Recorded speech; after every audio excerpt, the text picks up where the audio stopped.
U luister na Storytyd saam Stella, aangebied deur Estel Rousseau. Jy is ingeskakel op Storytyd saam Stella en jy kuier saam met my, Estel Rousseau. Vanaand lees ek vir ons 'n stukkie wat Susan Becker so rukkie terug vir my gestuur het. Sy skryf of stuur aan my die verhaal, 'n verhaal wat afspeel in 'n landelike gebied waar 'n gesin op 'n plaas woon.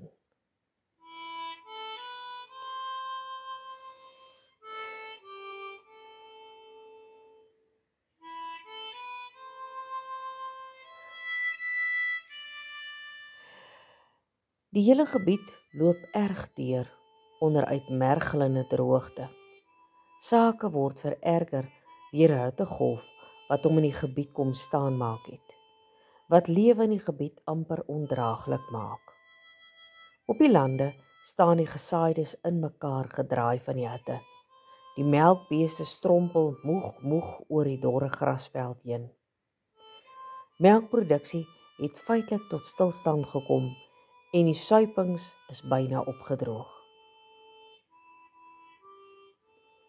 Die bietjie wild wat nog op die plaas voorkom, kry ook bitter swaar en skuil bedags onder bome om van die ergste hitte af weg te kom. By 'n plaasopstel het 'n klein seentjie 'n buitekraan oopgedraai om homself met die koel water uit die tuinslang af te koel. Toe sy pa dit sien, is hy ligweg berispe en is haar aan hom verduidelik dat die watervoorraad op die plaas feitelik gedaan is en dat hulle onder geen omstandighede water mag mors nie. As dit nie nou binnekort reën nie, is dit verby met hulle, die diere en die gesaaides. 'n dag of wat later staan die ma in die kombuis besig om skorrelgoed te was. Sweetdruppeltjies perel op haar bolip en kort moet sy die sweet wat langs haar slape koers kry afvee. Sy tuur deur die venster en in die verte sien sy haar klein seentjie aan die rand van 'n digte bos waar hy in die bos in trapsiekie. 'n Frons keep tussen haar oë. Voor sy nog verder daaroor kan wonder, kom die seentjie uit die bos gedraf, huppelend op pad huis toe.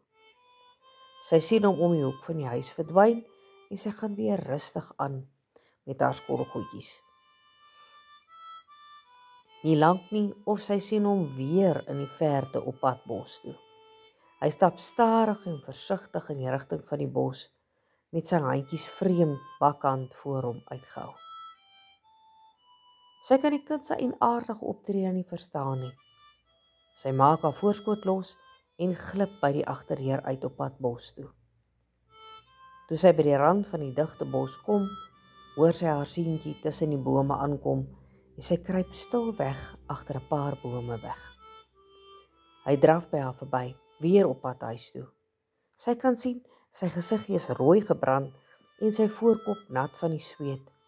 Tog uit sy oë straal 'n vreemde gloed van genoegdoening. Sy bly in die bos skuil om te sien of hy gaan terugkom. Sy wil graag vasstel waarmee hy so intens doenig is. 'n Rukkie later kom hy skuifelend met bakhandjies in die bos in. Sy oë gefokus op sy hande. Hy merk haar nie op nie. Hy verdwyn tussen die rye bome in.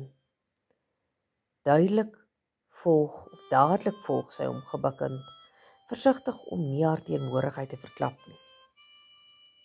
'n paar tree verder kom sy tot stilstand. Wat sy sien slaan haar stom.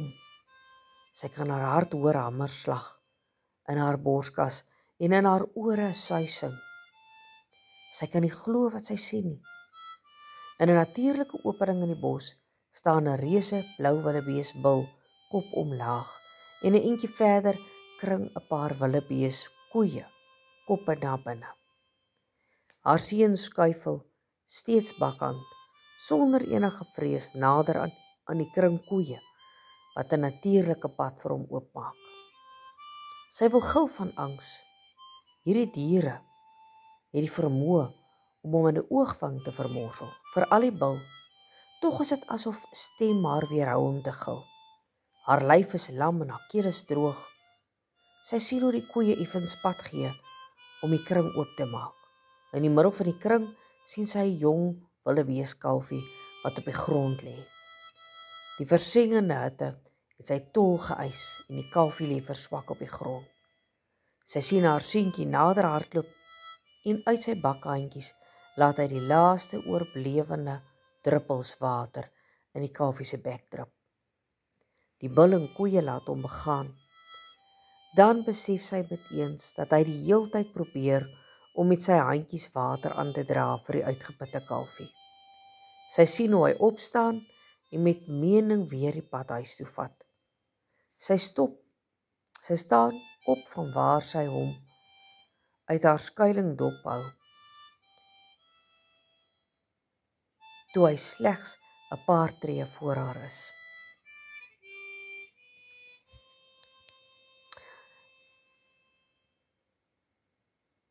Hy skrik om boeglam toe hy haar sien. Die eerste gedagte waaraan hy op daardie oomblik dink, is sy pa se strenge vermaaning dat hulle onder geen omstandighede water mag vermors nie. Maar nog voor hy kan verduidelik, neem sy ma hom aan die hand en sê, kom ek help jou. Net dit. Terug by die huis, haal sy 'n klein emmertjie uit, tap dit vol water en kies saam met haar seun pad bos toe.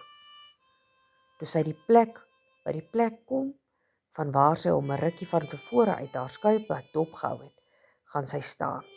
Sy gee vir hom 'n emmertjie water en beduie vir hom woordeloos om na die kalfie te gaan.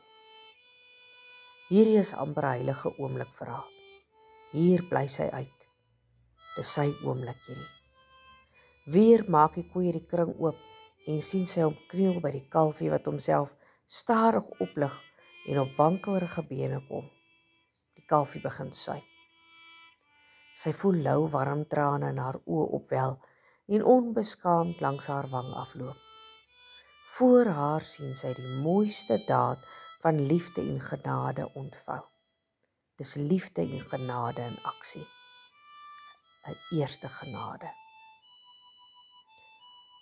Dis asof tyd stil staan. Hoe lank sy so gestaan en kyk het na die toneel wat voor haar afspeel, weet sy nie. Dit kon 'n paar minute of dit kon 'n ewigheid wees.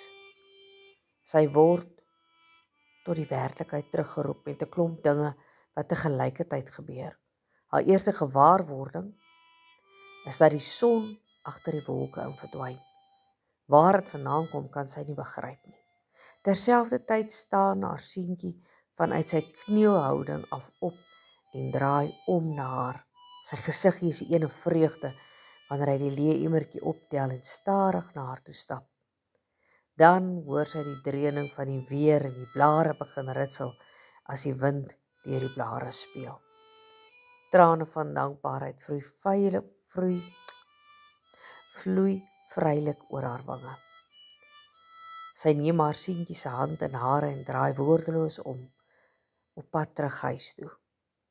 Voor hulle die huis haal, plons vet druppels water uit die hemel neer. 'n tweede genade.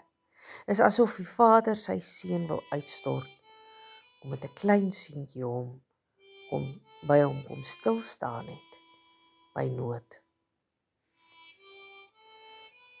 Om my en jou beweeg daar daagliks soveel mense wat dors het. Dors vir 'n bietjie begrip, aandag en ontferming. Mense wat seer in hulle ronddra. As ons tog net partykeer met 'n tikkie meer deernis die dag tegemoet wil gaan. Om soms net by 'n kollega, 'n vriend of 'n vriendin of selfs 'n huweliksmaat of kind te gaan stil staan en luister wat hulle regtig vir jou sê. Nog beter, dit wat hulle nie sê nie. Dis dan dat ons genadewater begin uitdeel. Ons kan nie altyd in die behoeftes van ander voorsien nie, maar ons kan met 'n bietjie tyd wat ons kan afknyp, 'n oor wat hoor, 'n paar sagte woorde, 'n groot verskil daarby te maak. Mag ons voetspore hierdie week getuig van stilstaan plekke by die wat ons paaie mee kruis. Mag dit getuig van deernis, liefde en begrip. Ralph Waldo Emerson het eendag gesê, die grootste geskenk wat jy kan gee, is 'n stukkie van jouself. Kom ons maak dit 'n gee-dag vandag. Dit kos niks nie.